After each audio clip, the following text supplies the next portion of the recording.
Since it is clear from both the U.S. Constitution Amendment 9 and Arkansas Constitution Article 2, Section 29, that individual liberty rights, including the right to keep and bear arms, belong to the people and are to be forever retained by the people, Sebastian County officials and employees shall neither interpret nor construe any legislation in a manner that would deny or disparage the Bill of Rights or the Declaration of Rights, and shall guard against any encroachments on the U.S. Bill of Rights and the Arkansas Declaration of Rights, including the right to keep and bear arms.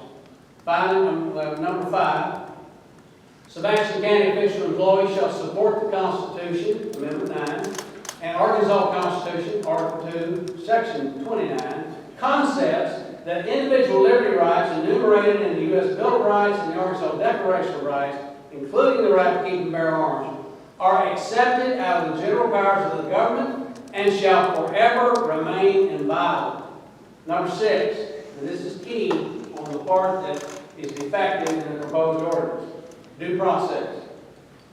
Sebastian County officials and employees shall use the state's political division's police powers reserved to the states by the 10th Amendment and the U.S. Constitution as is necessary and constitutionally justified in order to maintain order, ensure security, and keep the peace in the county. All will be done in a manner that both recognizes the people's individual rights, which shall forever remain inviolate, and complies with the constitutional requirements of due process, including, and I've cited the 4th Amendment, I've cited Article 2, Section 15, which is the Arkansas counterpart to the 4th Amendment. I've cited 14th Amendment, Section 1, and Arkansas Declaration of Rights, Article 2, Section 8, which says, nor shall any state deprive any person of life, liberty, or property without due process of law. And finally, I cited Amendment 14, U.S. Section 1, and Arkansas Constitution, Article 2, Sections 2, 3, and 18, which says no state shall deny to any person within its jurisdiction the equal protection of law.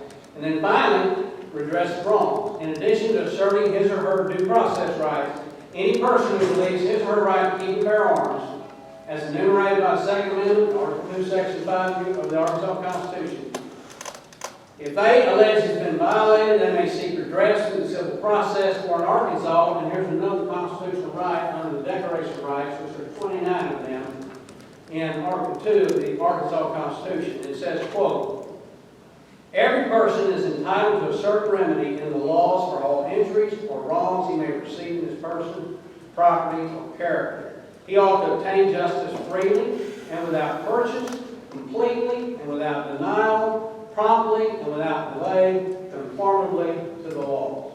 I submit to you that this statement of what you want to do, which is perfectly right, and that is to affirm the 2nd Amendment and to remind the officials we have a duty under oath to obey both the U.S. Constitution and the state Constitution.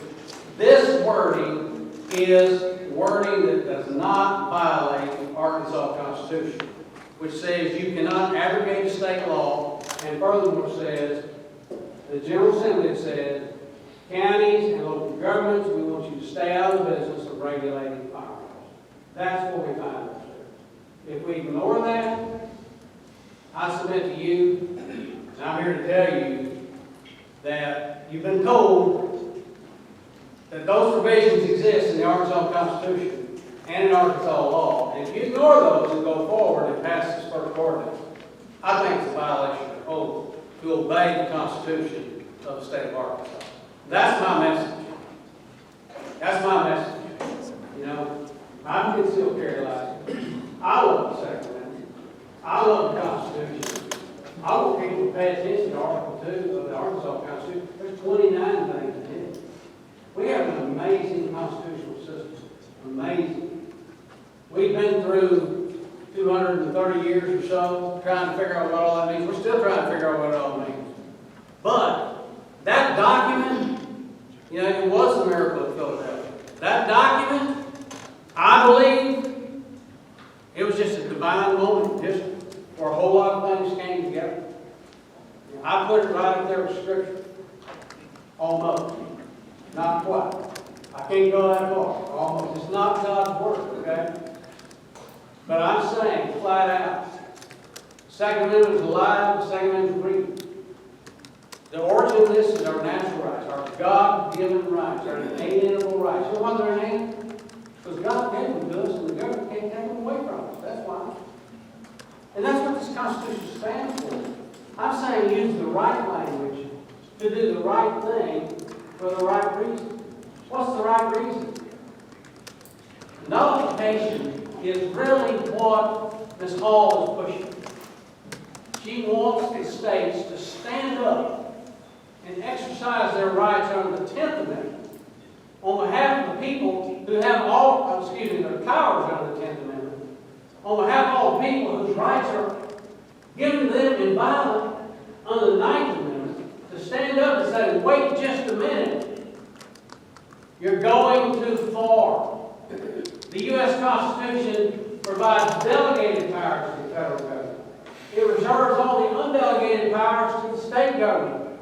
It says the people, their rights are given them by God.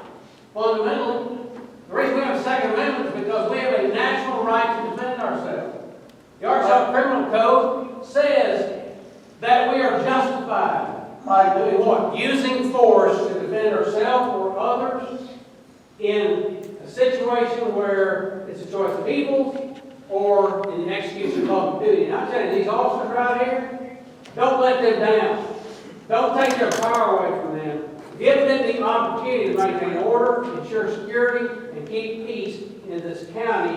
And I implore you, don't violate your oath. That is my